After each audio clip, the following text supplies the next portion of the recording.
So let us begin. And again, thank you all for being here. And I'll just open it up for very casual introductions from each of you, if you want to do that. And then we move into the conversation as we discussed. So who would like to start? I'm happy to start. Excellent. Hey, Thank hey, you, Masaki. hi. Thank you, Kat, having me today. Yeah, so I'm Masaki. I'm a lecturer in intercultural studies at Monash University in Victoria, in Australia. And I'm also a surf lifesaver at Tamarama Beach in Sydney.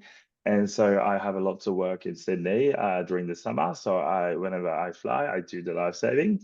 And but before that, I was also a competitive swimmer. So I started swimming age of 3 and started competing age of 5 until maybe 22, 23. And once I retired, it kind of like, what should I do? And that's when I started actually studying, as well as, yeah, doing some life saving. And then whatever I had in the past, was all combined. So I actually did PhD in linguistics at UNSW in Sydney. And then I was doing the life saving because I can swim. I'm a swimmer. And then once I finished the PhD, then my research sort of, started actually in terms of signage perception and the coastal areas, as well as some many educational work for water safety. So yeah, now sort of everything was combined now and they're working together now. Yeah, well, that's me. Is that too short or That is not too short. That's too short? perfect. And this is why I Okay. love doing this stuff because Uh, we met at the conference over in yeah, Sydney, yeah. and we talked for a bit, but you always find out more about people when they introduce themselves. So I love doing this because it always goes a little bit deeper. So thank you for that. Thank you. Maybe move to Elissa next. Do the Australians first. Okay. Hi, everyone. My name's Elissa, and I'm an academic from Australia. Um, my cultural background is that my mum's from Mauritius and my dad is Caucasian Australian, so I'm sort of right in the middle of those two. Um, and I guess the reason why I mention that is because I feel like my cultural identity and my intersectionality in particular shape me not only as an individual but also the work that I do. Um, I call myself an accidental academic because I didn't intentionally go to university. I went to university to get gigs for my band, and I'm still here. So I'm a postdoc research fellow with the University of Newcastle in New South Wales, Australia, and I'm also a postdoc at the South Australian Health and Medical Research Institute. And my area of research is around cultural safety and racism in healthcare and how that impacts particularly First Nations people in Australia. Awesome. Thank you, Alyssa. And last but not least, Rachel. Kia ora. Hi, everybody. Thanks, Kurt, for creating this space for us to come and share. So yes, my name is Rachel. I'm originally from Zimbabwe, and I've been calling Auckland home for the past, I think, just over 6 years. So for me, my background sits sort of at the intersection of public health, community engagement, equity-focused research. So much of my work has really focused on trying to understand how social systems shape health outcomes, particularly for migrant communities or other communities that are often left at the margins of policy conversations. What else can I say about myself? So currently I work as a research fellow out of Te Puna Wānanga in the Faculty of Education. Until last year, I was working as a research fellow as well in the Faculty of Medical and Health Science at the University of Auckland, where I was working within the Department of Māori Health. So really working within that space of Indigenous health, developing, Indigenous health workforce, and working with Māori health researchers. So that's sort of my background that way. I think I'm sort of I don't know, pivoting. So I think I'm sort of just moving into spaces that I'm not too sure where I'm going, but I'm going. My actual background was in nutrition, then I moved into public health, and now I've sort of become kind of a generalist in that space, having had pieces of work exploring family violence and sexual violence in African communities, looking at digital health inclusion and access for women from migrant communities, looking at neurodiversity in African communities. So it's sort of a mixed bag, but it's all revolving around equity issues, around the social determinants of health, but also the social determinants of mental health if you're looking at mental health, the social determinants of family violence if we're looking at violence. So yeah, I think that is sort of where I kind of sit.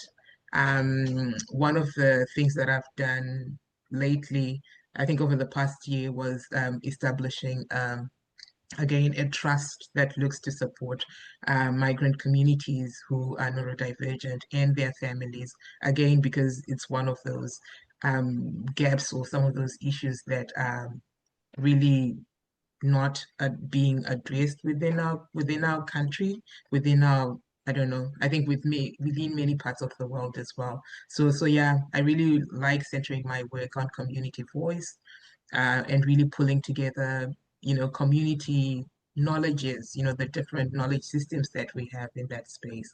So yeah, I think in a nutshell, that's who I am. I'm also a mom to two teenage boys, and it's been an exciting ride, like really exciting, like exciting in in all forms of the word.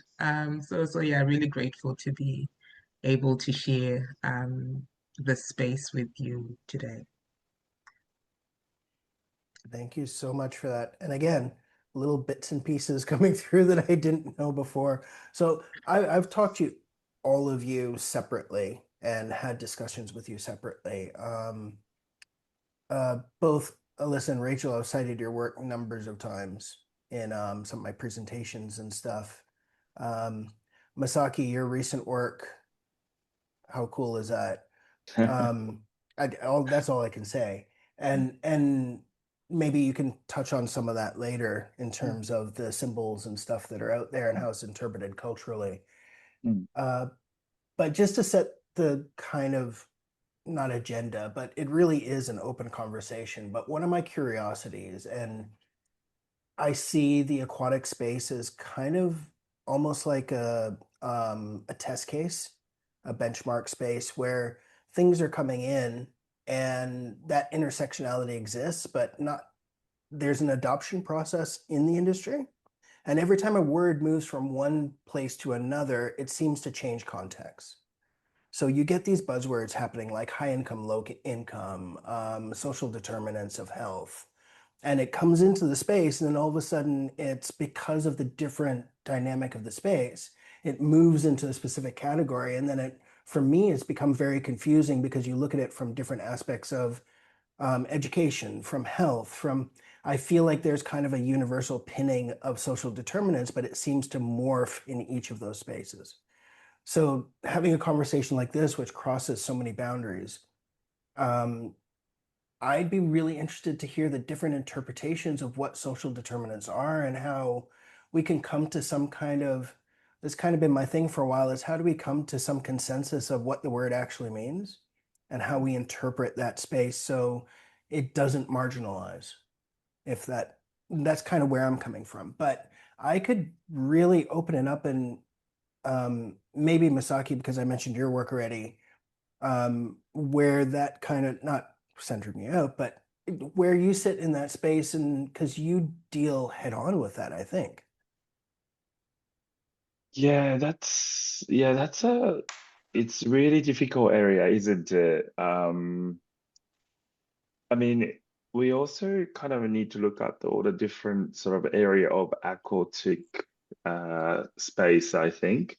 So Hmm. yes, I'm talking about signage perceptions and red or yellow flags, very common things in Australia. But then turns out that the majority of international visitors and even testing Japanese in Japan or sorry Korean, even like my study was duplicated in Spain, 60% of the Spanish still think that red or yellow flags are indicating the danger zone instead of safety zone. So it's a lot of misunderstanding is happening. And but so when we talk about signage, is like these things is going to come out, and then but the question is, how do we then decide what's the best for everyone? And Mm. but we talk about difference in the culture, right? And so it is almost impossible at the same time to say having the universal science because I'm the one who actually telling everybody that the culture is different, perception is different. So having universal sign is almost at the same time really impossible. Although we could at least do some testing, testing, including all of the different migrant community and different cultural backgrounds, to see what color actually works better for the majority. And so then that's why I'm kind of in a position where I'm not saying that this is right, this is wrong, but I rather really like to test more sort of inclusively, rather than just, yeah, one sort of a group testing and stuff like that. That's kind of what I would like to do in the future. Uh, Yeah. mm. But at the same time, when we come to the swimming lessons and all things like that, that area is very complicated, I must say, because they are expensive. And I do know the water safety organization, like a writing, hundreds of grant application to actually give a free lessons as well. And so the water safety organizations work so hard to actually provide sort of more equitable sort of opportunity by just getting the grant. But then when the grant is limited or just that window is closed, then it's kind of affect all to everyone. So it is very complicated area, I must say. Yeah, I feel personally. Yeah. So would you feel that crosses over to like a social determinants aspect of Mm. from an access perspective? Like just how do you see it in that space? Yeah, I have to kind of think about it. Perhaps that I can hear more other opinions Yeah. and then maybe No, come we can back to it. ruminate Is for a that bit. okay? I It's was very, just yeah. more curious. Mm. Just because we're on the topic, I'll share a quick anecdote Yeah. because I do water safety training here, was working with Mm. the local surf life saving regional Yeah. for a cultural and linguistic diversity Yeah. delivery. Mm. And there was a young man who was from India, recent Yeah. immigrant. We were working with him, and at the end of it, I was going, okay, so everybody, who do you go to keep you safe on the beach? And he very proudly stood up and went, DHL, because the DHL is on the shirt. And he had Yeah. identified DHL as the actual name of, he didn't say Surf Life Saving. He said DHL because that was the Sponsor. biggest thing that he saw. And me as an immigrant here as well, being born Canadian, have had that issue with the flags where I'm trained in maritime. That looks very much like a warning flag to me. So I had to ask. It's not just from a cultural and linguistically diversity perspective, even from a Western perspective, not all Western Mm. countries use the same signals. So Mm. I'll leave Yeah. that there for now, but I share that. Yeah. But just prefacing as well that we're not completely going aquatic. So we're Oh, yeah, definitely yeah, yeah. welcoming. No, Of not saying course. that you did, but just for both Alyssa and Rachel, from a health and from an education perspective, because Mm, I do step over those lines and I see very strongly that there are similarities and among how people are reacting in those spaces and the similar disparities, as it were, in all of those spaces. So if I open it up to both of you, kind of jumping off of that, but also thinking about what you do and where you see it in your research, how are you feeling about how it's being used and whether we're paying attention to it or not? Oh, hap happy to go, if Yep, that's go for it. okay. So I think from I'll speak mainly from the health side. So when we're thinking about the World Health Organization's actual definition of what are the social determinants of health, they're referred to as those conditions in which people are born into, people grow in, the places you Mm, live, you work, you age, the systems that shapes those conditions. So those factors would strongly influence your health, your well-being, and your life opportunities as well. So it's sort of thinking in that space to say, so could be social, could be economic realities that actually shape um, what I think what people's lives look like, or what would want to call a healthy life, if I could put it like that. So it's a whole range of those things, thinking about either your income, or, your economic stability, what is your education level, or to help with your health literacy and things like this. So what seems to happen now is that for me, I think the basic theoretical kind of scope of the determinants is the same. So I think there's that common core understanding of what are these conditions, what are these environmental conditions that influence our lives. But then when we move through different sectors, perhaps the interpretation might vary, or the lens through which people are looking through might vary. But then the concept should not be changed in my own thinking. So, for example, if we're thinking about social determinants in public health, so the things that I've mentioned, your income, your food security, your employment conditions, um, maybe when we're looking at education, we are thinking about the factors that affect, learning and development. So now you're thinking, when we're looking at that economics part, we're thinking, is the family having enough income and enough stability to provide an education?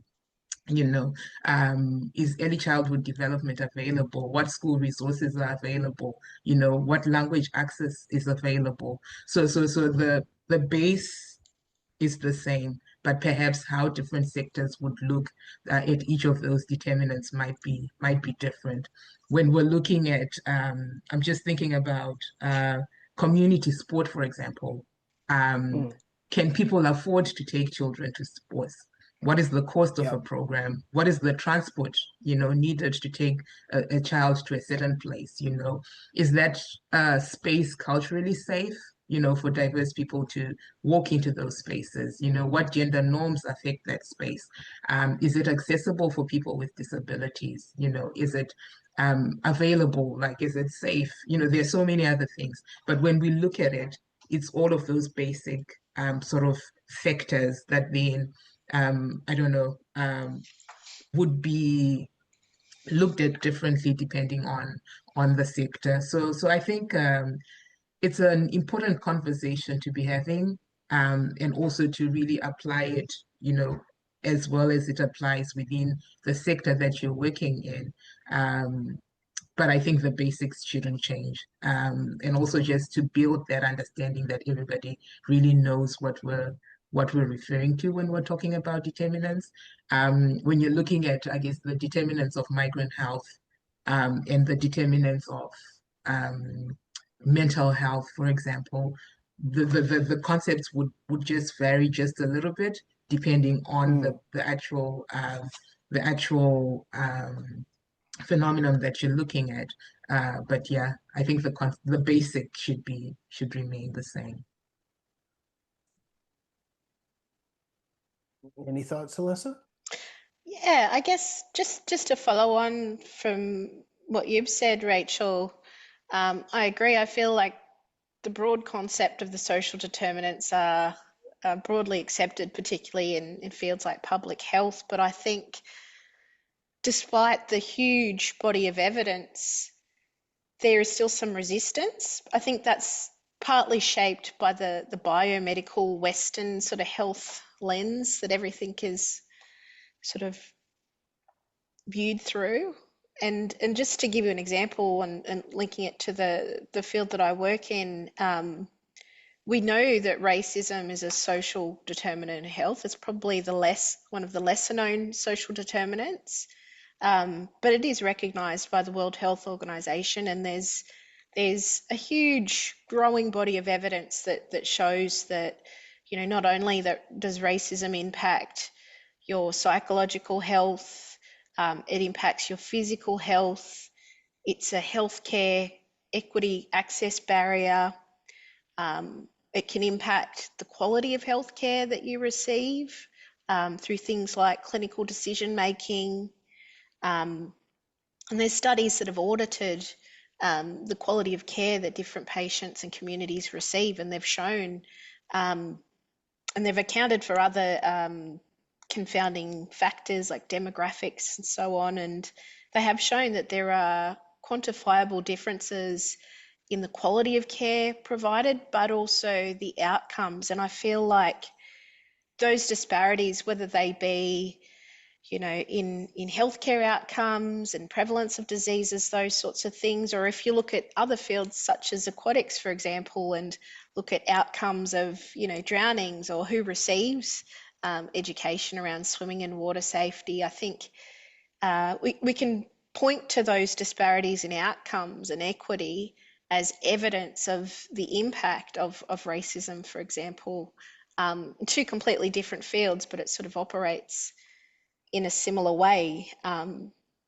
What I do find interesting and challenging in this particular field is that despite the empirical evidence, you know, from studies over the years and around the world with different communities, there's still it's still a fight to kind of justify that exists. So we spend a lot of time, just like I did then, sort of going through the evidence and articulating it, and not as much time sort of looking into how we can address those things systematically. Yep. And I think just to add on to that as well, Elissa, I think it's really difficult. So people continue to fight the same fight because the structures are not changing. So the structural, the systems, the policies, you know, the power, those things are not shifting. And so what we see now are the social determinants, like our everyday conditions, our housing, our income, our education, but the actual frame or the actual policies around some of those things haven't changed, or when they do change, they are making things even tougher. So I think that is not helpful by itself, because I think shaping our policies, or shaping our policies will inform some of our structures and our systems to become more, I don't know, to work better for communities, or to address some of those, I guess, inequities, the disparities that we see through outcomes.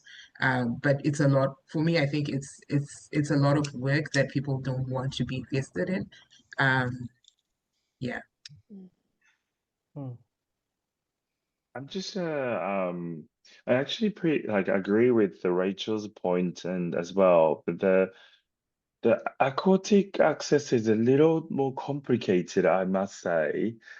I think it's, generally speaking, the public health, or let's say healthcare, I guess that everybody wants to access that, right? So then we have to look at all the different factors. But what's funny about the aquatic access is that even if there's a different social determinants, and then plus that something can become the barrier or something cannot, that ultimately what actually stop people to go or to access is they're just purely their interest.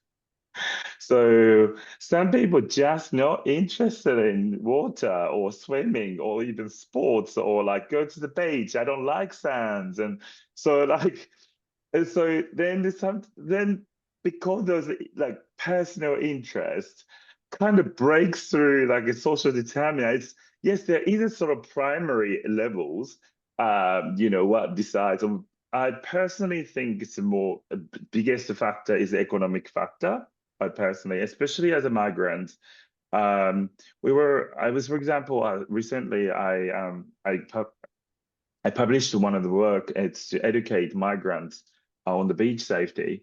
But there are lots of beach safety workshops and stuff like that. But for the migrants' perspective, like we are like really desperate to get a job, find a place, and those things have much more priority than basically going to the water safety and then your first 3 or 4 weeks after you arriving in Australia. So so then we developed basically IELTS exam because that is a more their priority, IELTS English exam to get the visa, get the job. And so most migrants are, studying IELTS. So we developed the IELTS practice material incorporating beach safety information. So we actually sort of gave the opportunity to learn the beach safety with their priority. So that's why economic factor, those things can be. But at the same time, there are so many migrants who are just not interested in learning water safety or swimming. Sorry. No, it's not sorry at all. And I think it's hitting on something that I really wanted to kind of bring to the front as well, because one of the things that's come into the aquatic space is the upstream downstream model, which I understand comes from health. And again, I'm living in this intersection where I'm seeing things come by and then I kind of dive down the rabbit hole and go, where did this come from? And start to figure it out. As I interpret this upstream and downstream model, it really does seem like it's very truncated. It's what's happening directly before and how do we fix it so that whatever outcome we want happens. When I look at it, I'm seeing what historical factors are coming into this and what cultural outcomes are coming as to how we see there's more outcome than just it matters how we teach. It matters how we educate. It matters what concept they come out with. So I used to say this with the Marine Park I used to manage all the time. I could take a bulldozer and just bulldoze a whole thing, paint it blue, and people would come into the park and go, this is beautiful. Mm. What really are you trying to do? If my job was to just make sure the income of the country continues, I could short term destroy this reef and still have an income. But long term, there's a tremendous loss generationally because that resource is gone. Nobody can hunt there. Nobody can fish there. Nobody can do anything. Where is your mind when you're creating these things? Are you looking short term and long term? And Masaki, what I probably suggest, because that goes into what I've been studying from my academic perspective, is that historical aspect. There's been a historical removal of our connection to water in multiple spaces across the world, not just, and I would say colonization has come into that perspective, but that crosses over into other types. It's not only the West that colonized, you know what I mean? And there's that urbanization aspect, and a lot of the social determinants have actually come into play, which have basically divided our natural instinct to be around water. And then there's a cultural aspect of how we spend time around water, because quite frankly, I'm not a sporty guy around the water. It actually annoys me. I don't like being in that space because I like enjoying the water the way I like to enjoy the water. And that's not faulting anybody who loves the sport, but I'm not racing in the pool. I'd rather just go down to the bottom and stay there. That's my thing. But very seldom is that available. Very seldom is that seen as a viable pathway, because you've got to do all the sports first before you become good in the water. So where I would say, I think you're exactly right in what you're saying. There isn't a will, but my question is why? And is there determinants which have actually created that scenario? And is there a systemic maintenance of that scenario as we go forward, which I feel like goes into education, which I feel like moves into public health? Are we looking far enough up and down the stream And are we looking at the longer outcomes and who we're turning out and how they're going to see themselves as they go forward? Sorry, a little bit of a rant, but do you see, I think you're exactly right in that truncated section, but we're only looking at the truncated section. But that's my thought. Yeah, that's I'm just that's right. Like, yeah.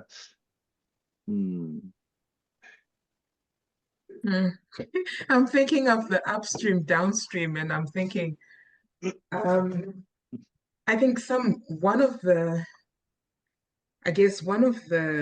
things that I see that make it quite challenging to consistently be, I'm just thinking about the New Zealand setting as an example, to have some of these things really happening.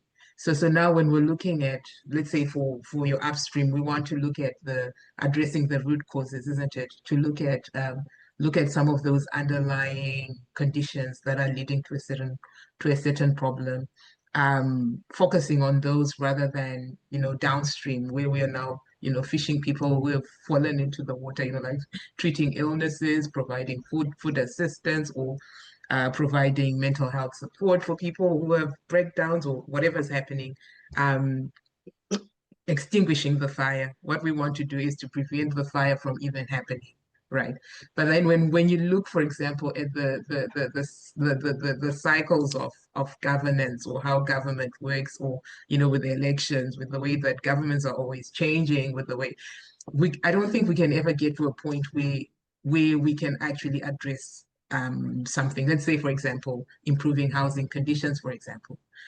This year a certain government comes in and they have certain policies, and then sort of working towards those, and it looks like things are happening.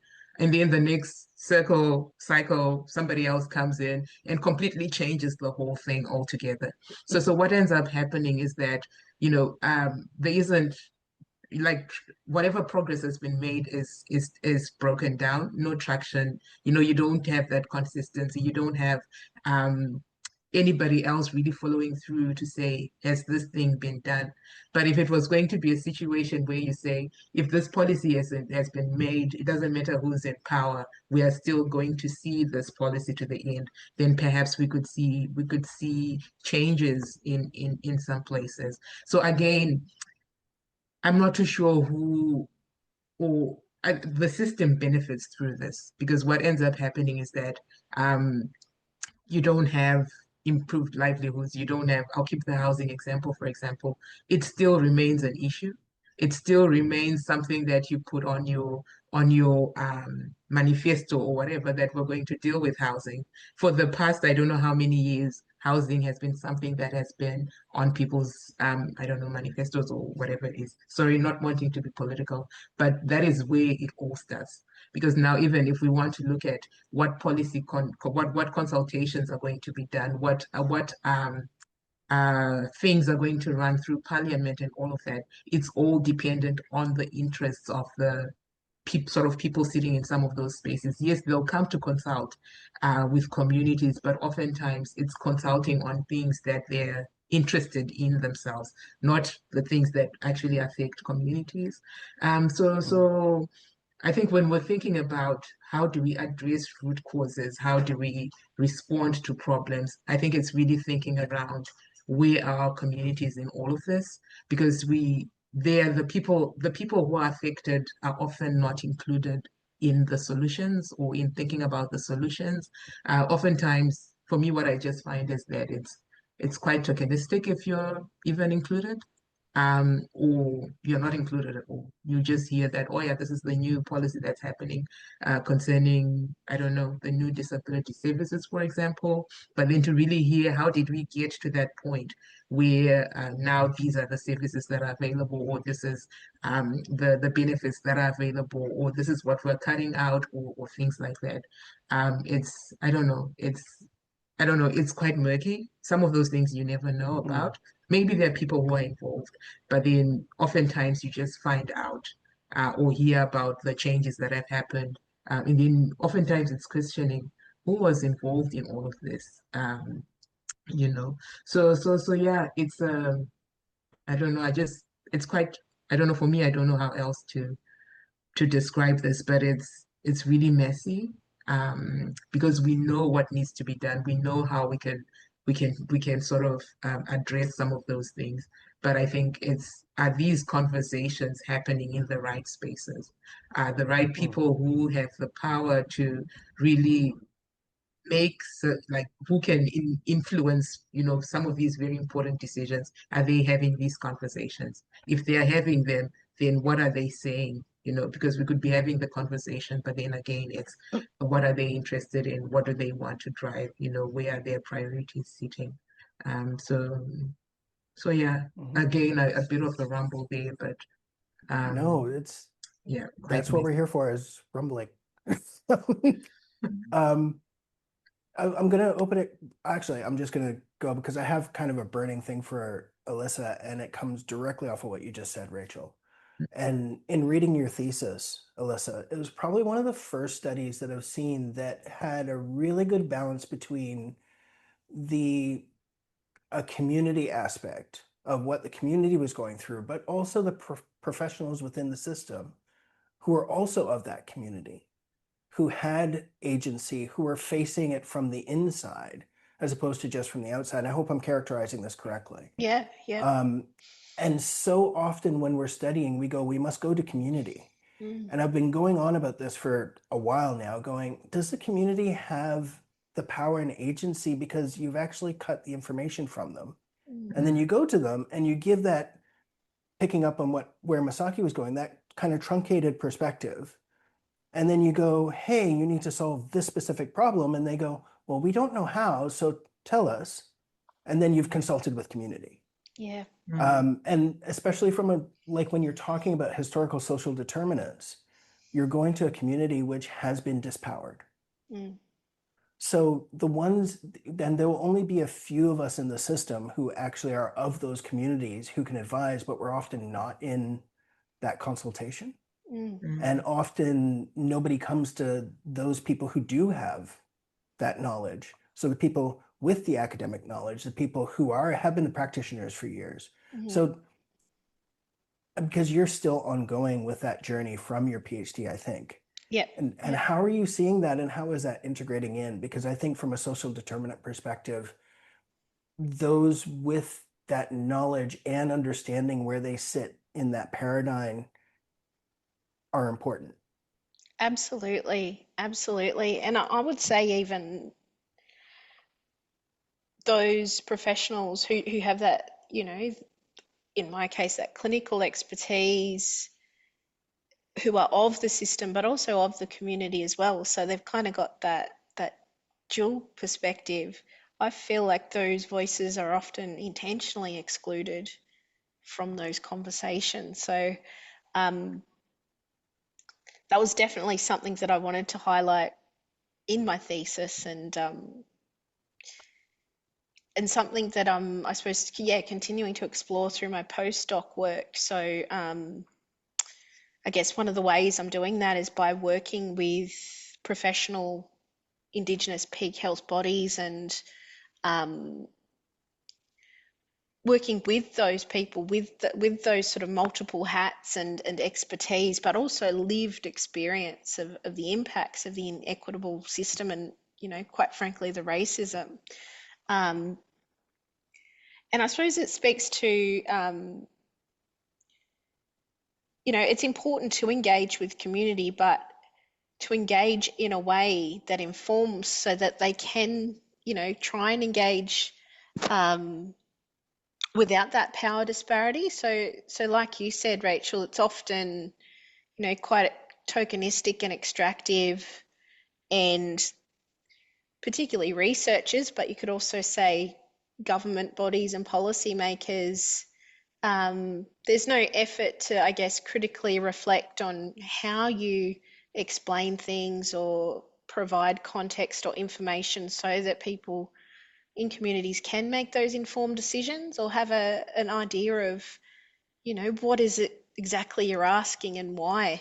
So yeah, it comes back to, I suppose, what's at the heart of cultural safety, and it's about critically reflecting on the power disparities. And if you're, you know, an academic or a government agency or government worker, and you're, you know, kamikazing in to consult with communities and not engage and not establish that relationship, that trust and rapport, and take the time to communicate and equalize that power imbalance as much as you can, then yeah, what you're doing isn't actually co-design. It isn't, you know, genuine engagement or partnerships. It's just extractive and tokenistic. And yeah, I think professionals and experts and academics who are of marginalised communities, I feel, are often intentionally excluded from those conversations. Mm, Yeah, intentionally. mm. But to the detriment of, you know, whatever it is you're trying to address as the issue, because yeah, they're uniquely placed with that powerful combination of lived experience and connection to community and professional expertise as well. I think, yeah, I think it's really spot on. I was just thinking about what Kit was saying. Oh, yeah, so you say go to the community and you say solve this problem. Oftentimes we're going to communities with preconceived ideas of what their issue is, when in actual fact it might not be what they even want. So now you end up having, even really drawing from your Correro, Elissa, to say sometimes communities just disengage.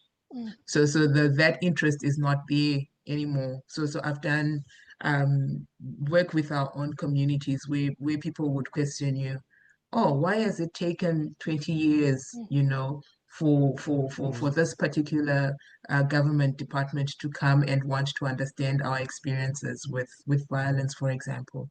Our communities have been in this country for so long, but why now? Or you get people asking you a week before a particular national thing, like a census or something like this, and then people are looking to engage with communities a few days before a very big national thing like that. That just shows you the priorities that like where our communities are put, you know, the value that our communities I guess perceived in. Because if we were valuable and if we're going to give something that's worthwhile, then I think we would be prioritized. So I think once we do not fix this space where communities actually have the space to you know, create the relationship for communities to um, trust whoever is coming to them, you know, to have that relationship, so that the next time I see you, I know you're coming here because we have a relationship, not because you want to consult, which is often the case. You see somebody once and that's it.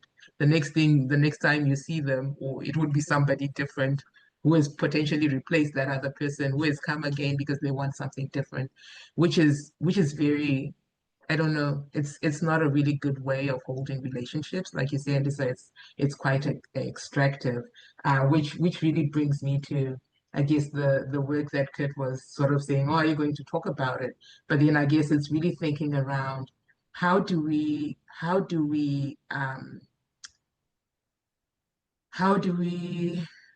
uphold our own knowingness? How do we uphold our communities' reach diversity, their knowledges, and everything like that? Yes, we've got poor outcomes, we've got all of these issues that are happening, but we have a lot of strengths as well, most of which are not always realized or, you know, really tapped into. So I think it's really thinking around how do we bridge the gaps between the systems and the community knowledge. So as communities, we do have all of that, and we're having all of those issues. But then how do we come to a point where all of our experiences are sort of, you know, we bridge that gap? We create spaces where we have these conversations and actually, you know, advocate for ourselves, because no one will do it for us, unfortunately. And most of us are really busy with our 9 to 5. Again, the system keeps us busy because you need to pay the bills, you need to feed the children, you need to do all sorts. So to really be thinking about, some of these other things, it becomes a bit much for many of us. So yeah, I think it's creating spaces where we bring each other together. We have those conversations because for some people, they also don't even know that they're experiencing discrimination, for example, because it's sort of really normalized that this is what happens when you go into this particular space when it actually is not okay. So yeah, there's a whole lot of I guess, work and conversation and sensitizing our own communities and activating ourselves to really have some of these conversations to talk about, yes, the social determinants, to talk about how policy really affects us, to talk about why it's important to speak out or to have your voice be heard. If you're scared of being victimized, that's still okay, but you can still let somebody else know, what you want to be heard without exposing yourself. So yeah, sort of going the other way, taking a tangent, but really important, I guess, to create spaces where we understand the conditions that sort of those determinants of our everyday experience, but also really drawing on communities' lived experiences, really thinking around how do we sit side by side with our communities and walking along together. How do we co-create? How do we co-design? How do we even maybe have a conversation about housing in a way that actually resonates with our communities? Is it for housing an issue for them? Maybe not, or maybe it is, but then is it the same issue? Like it might be an issue, but then, when you're looking at the same issue from different lenses, it appears quite different. So yeah. I Just think to add one more quick thought. Don't worry, you're coming in a second, Masaki. Go no, for no, it. no, no. Yeah, I guess just listening to you talk then, Rachel, it comes down to relational accountability with communities. But I suppose also if we broaden that within the aquatic space, you could talk about relational accountability to communities and to the environment as well, which is something we don't really think about or talk about, let alone Mm, Yeah. practice. mm, Masaki? mm, Yeah, like just listening and Elissa and Rachel and then something that I've been holding is like I always find this a bit strange is that there is a place to basically deliver the message to the community and there's someone have to then mediate. And that system is kind of never changes because I'm always surprised how much not multicultural communities are on those policymakers. So like the first time I attended even National Water Safety Summit, I was like thinking, am I the only one Asian here today? And then I went to the emergency management conference last year. There are only two, I think there's only two Asians there. Like, what is happening? Like, because, and then I actually even one day approached to Southwestern Australia as well. And I'd like to do this research as well. But I'm a Japanese lifesaver. And when I go to the beach, I can spot Japanese tourists so easily. I know that mm, I know them because I'm Japanese. I can see it, like their act, their behavior, their clothes. And so I can always just talk to them. Hey, look, this is not Japan, and this is the careful. Like, be careful with this. And so I can help.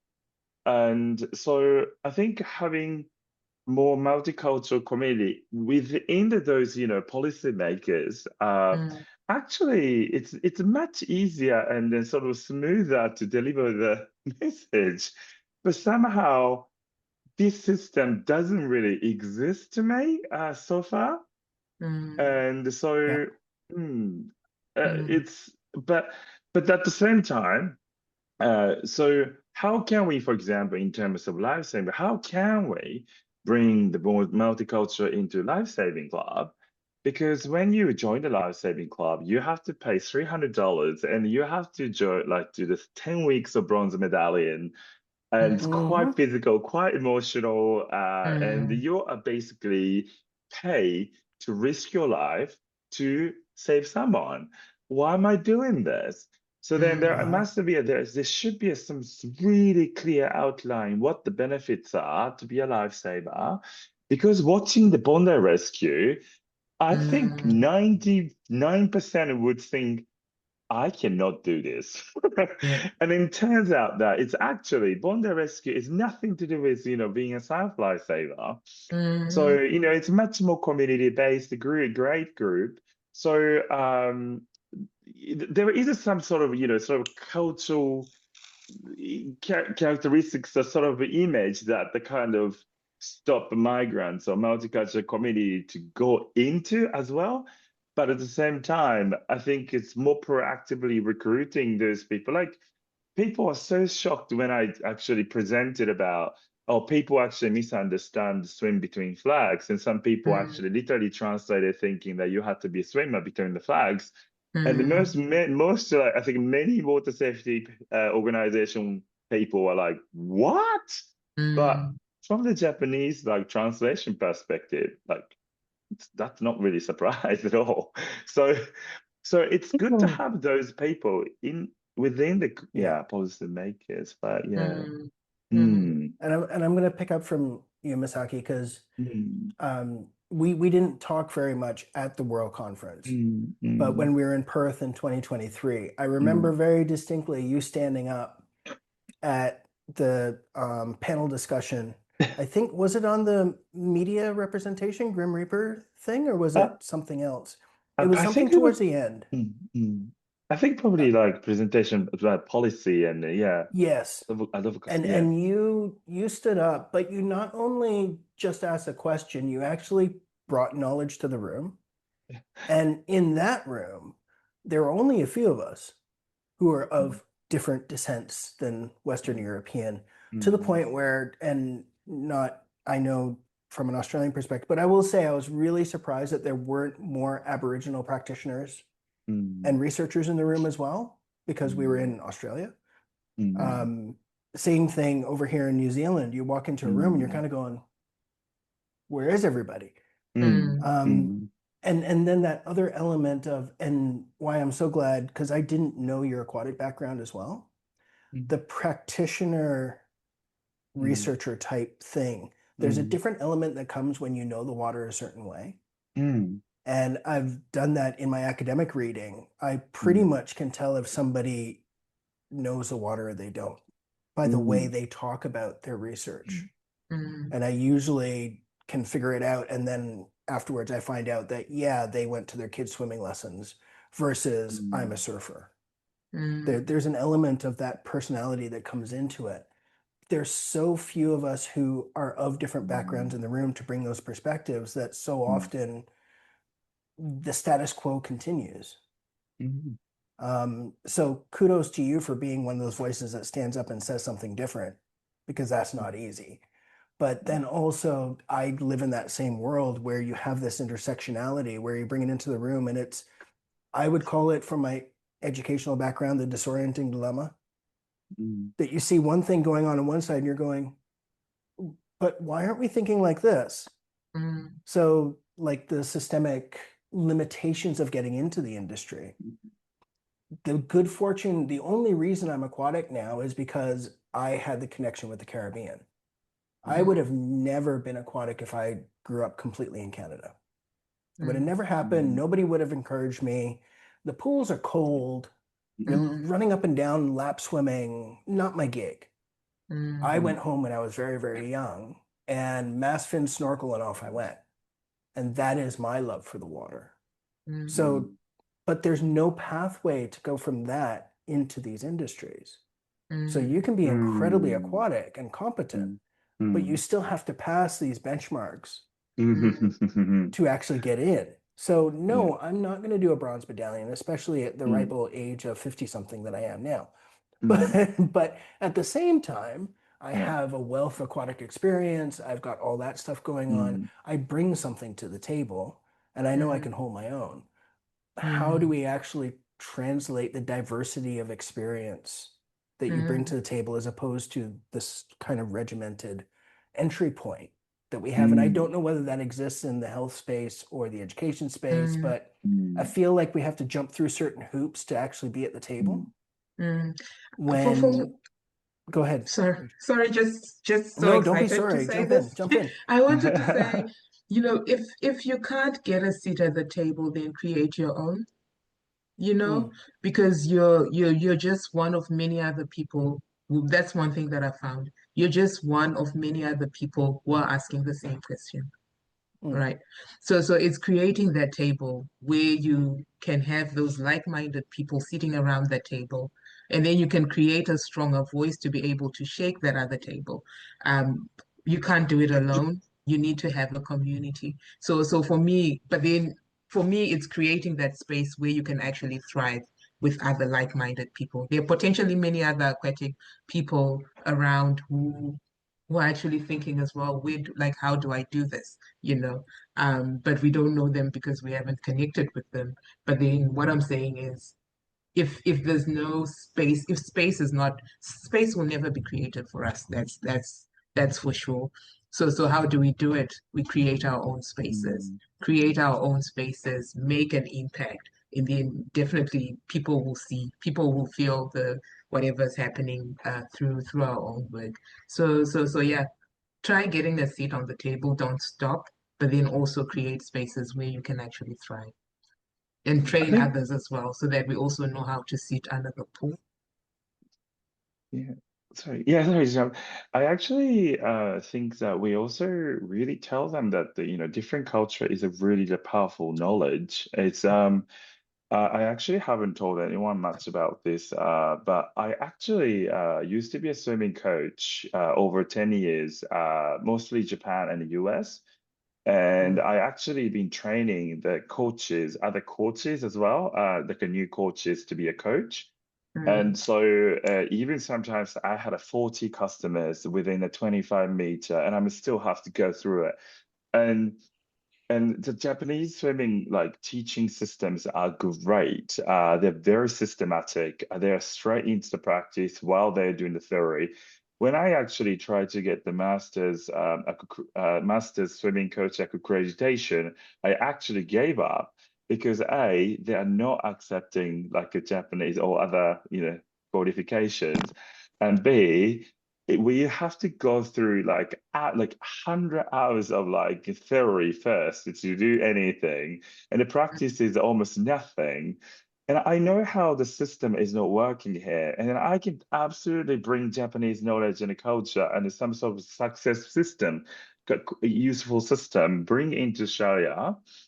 So I think to do so that those policymakers perhaps needs a little bit more sort of a global collaboration, because I feel like aquatic area in Australia, I feel, I don't want to sound really wrong, but I think many people might think that Australia is the best. But because personally, yes, the fly swimming is great, but also Olympic swimmers are great. But it doesn't mean that the general average of swimming skills are great. I think that's much higher in Japan, to be honest. So, but so that I think it's a little bit sort of more global collaboration to learn what the other countries, and then that might actually change their mindset to bring in more other cultural background people into their policy making area. Yeah, because even I kind of stood back that sort of have a little atmosphere that Australia is the best in terms of swimming thing. So, but to me, that when I actually go swimming and my partner is learning swimming lessons and stuff like that, I think it's actually, there are some cases that it's massive trouble in Japan if they do the same things. So I just, it's kind of good to have, sort of, we need kind of let them know that look, other culture can bring much strong knowledge as well into this country. I agree. I But in Misaki and you saying that, I had the unique experience in Korea of doing my coaching certificate over there.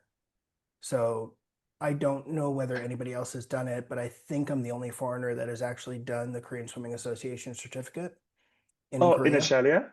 Oh, in No, Korea. no, in Korea, In Korea. when I lived there. And it was just I had the opportunity to do it, and the coach kind of looked at me and went, and that was it, and off I went. Yeah.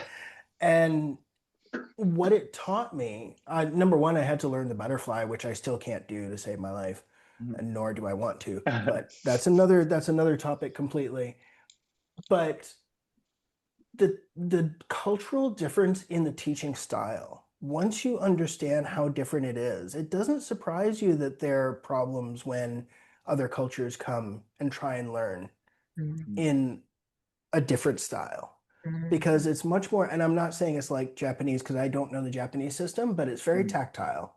It's there are certain expectations the parents have or people have of what it's going to look like. The four strokes is like here.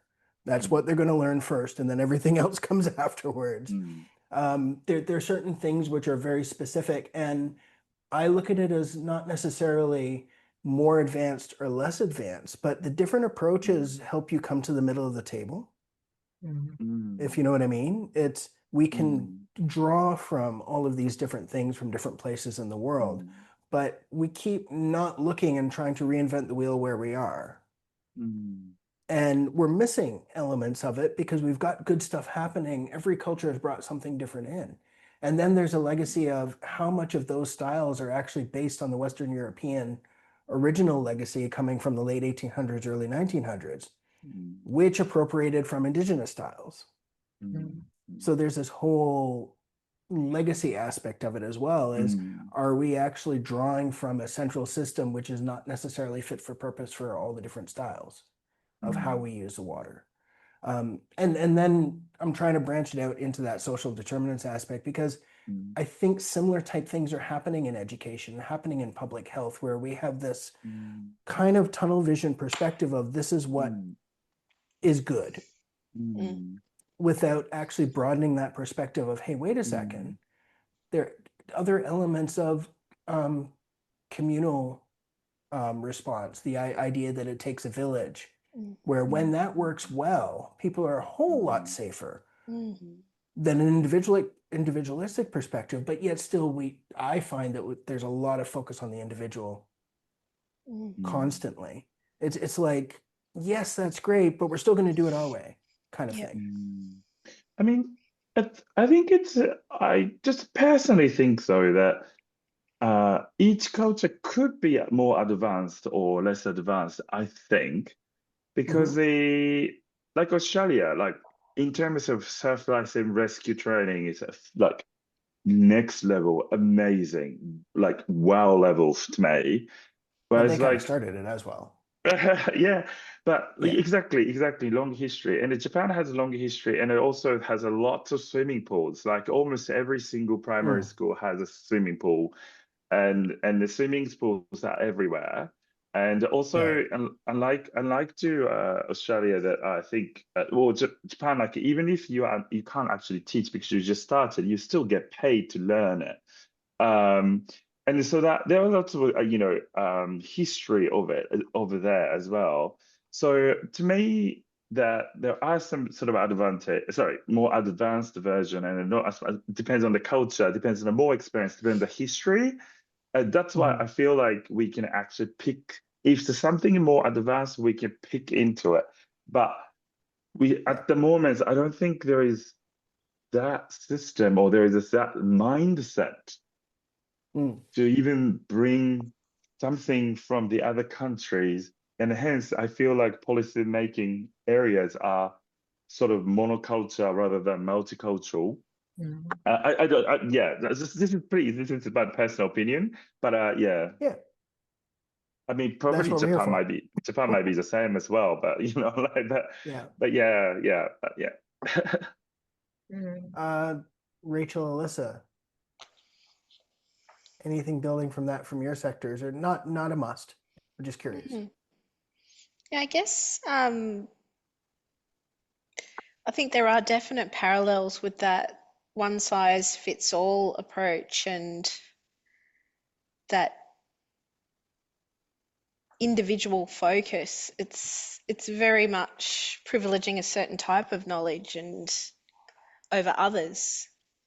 And I suppose in the health system, but maybe also in aquatics as well, it'd be interesting to flip that and look at, you know, whether it be health inequality or drownings or whatever. That's not a reflection of a deficit of an individual or a culture.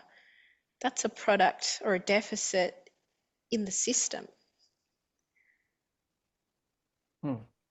Just, yeah. I really love that one. I think just flipping, because I think blame is always on the individual, isn't it? Like it's always the individual's fault that they've drowned, or it's the individual's fault that they've got this and all of that, without really looking at what else is happening around this person. So yeah, definitely a lot of parallels across sectors, and really, really difficult to address until we embrace those diverse perspectives, like Masaki was saying, those diverse ways of understanding a particular thing. I think I would have written a paper that was looking at rethinking how we do health research, especially when we're working with migrant communities, for example. There are paradigms and methodologies and things like that that have been used for years and years and years, that continue to, I think, to fuel some of these inequities, that continue to fuel the deficit framing, all of those things that are actually not helpful. So in rather than having I don't know, outcomes or recommendations that should be helping a certain group of people, they actually dig them deeper into a hole, because of that framing, because of sometimes the stereotypes that are attached. It's very hard for some of these I guess inherent perspectives that people carry to be pulled off, if you're not conscious of that. So I think what I pulled from that paper was, it's really important to value the worldviews of the people you're dealing with. If we're thinking of policies, it's again to think, when we are doing these consultations or we are developing these policies, which will inform the different systems, have we looked at the different perspective and the different voices of the people who are affected? I think it doesn't matter what sector you're in, whether it's in the aquatics, whether it's in education, whether you're thinking about primary health care, or you're thinking about, I don't know which other sector. So I think until we get to that point where we dismantle the monolithic knowledge system that Masaki was talking about, until we get to that point, I think we'll continue to have those structures that are very rigid, structures that will continue to perpetuate the inequities and the injustices that we continue to see. Yeah, yeah, and then also it's questioning the people or the generations that are coming through, it becomes normalized. This is what policies should be like. This is what this is supposed to be like, and then it becomes the normal thing. So now you've got different groups of people being known for certain things because the system has gone for too long without being disrupted, with the whatever is the right thing continuing to be sort of be taken through the different generations. So yeah, not too sure where that one's going, but yeah. It's going someplace good. Yeah, I think we really need to, it's I somehow dismantle stuff, somehow just shake things a little bit. I know there are people working in some of those spaces, but I think we really need to do a lot more, because people are not listening. If people were listening, we wouldn't be having this conversation today. So I found all this really interesting, because a lot of the conversation has been around those core threads that are part of the conversation, but the actual social determinants seem to be kind of stable, if that makes any sense, among all of these conversations. as we're talking, we're not really delving into problems with interpretation of social determinants and stuff. It's more the policy around social determinants and how they're being perceived at a systemic and policy level. If I've kind of hopefully gone into the zone there. But I'm conscious of time and I can't keep you guys forever. And I feel like we could talk for a lot longer. And again, I've so much valued being able to have the conversation. But can I open it up for final thoughts from everybody before we close, if that's okay? If anybody wants to say anything, no preconceptions.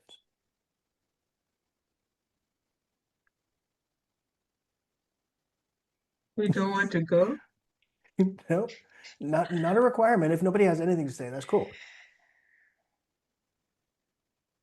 It just kind of feels like we're kind of feeling the same. Like it's kind of like whoever just talking, we were like nodding that sort of how we experience, how we live this world, how we work, and kind of like we all kind of understand. Yeah, that's right, kind of thing. So yeah, it was great that at least that we got some sort of, you know, same feeling towards this topic. And yeah, I just felt it, like it's just, yeah, hearing, you know, Elissa and Rachel and Akar and the one of you guys like explaining, I was like, yeah, it's exactly, that's right.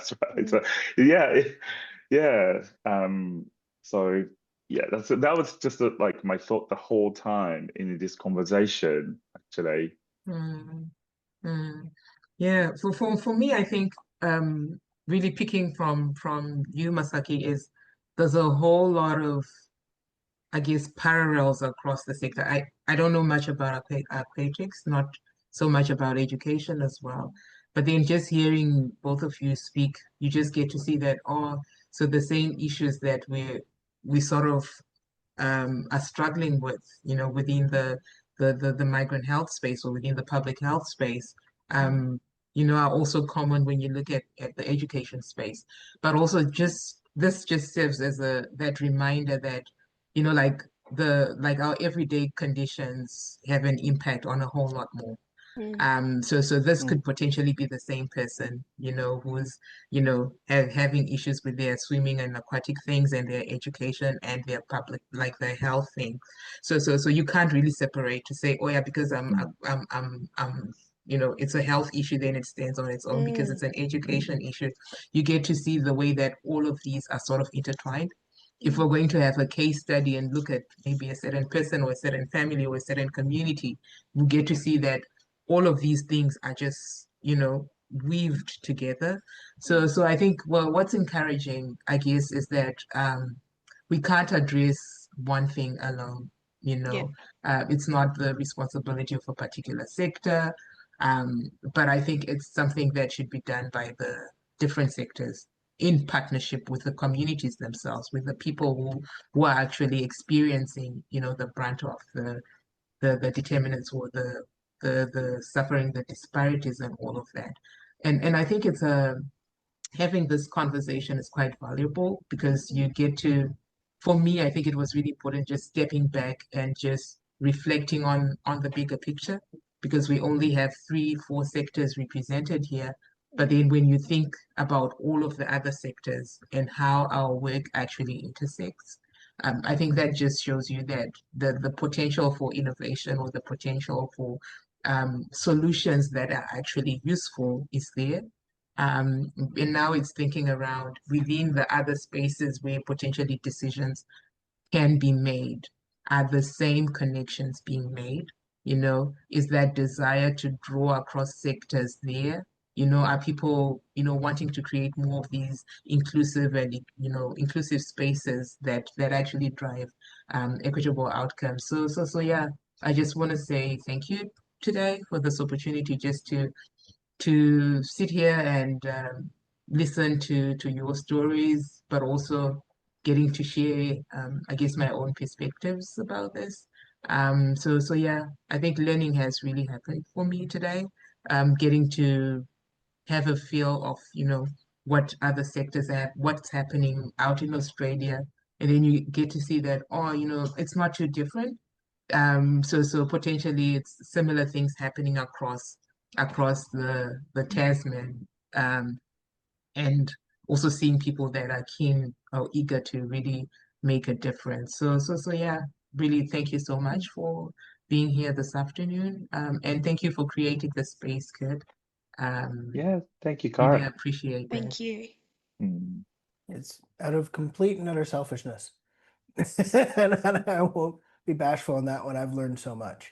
Elissa, anything you want to say? Not No- centering you out, but just Yeah, yours. no, I think you guys have covered it all. I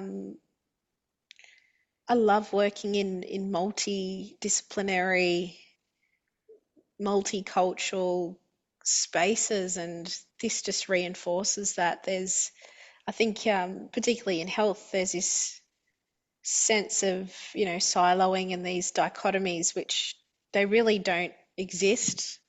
As you said, Rachel, it's all interconnected and woven together, and I think there's power in coming together from our different perspectives and looking at those common threads with the challenges, but also the strengths as well.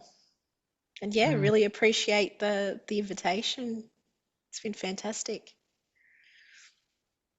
Thank all of you for being here and sharing. And uh, this is kind of my hope in this space, that we can actually open up and have real conversations Mm. without worrying about what we're saying and how we're saying it, and hopefully to make connections that will continue. Mm. Mm. Because, like I said, all three of you are people who I have drawn from even before this. So I think we can actually draw from each other as well. Yeah. So I will leave it there and thank you again, and I will stop the recording.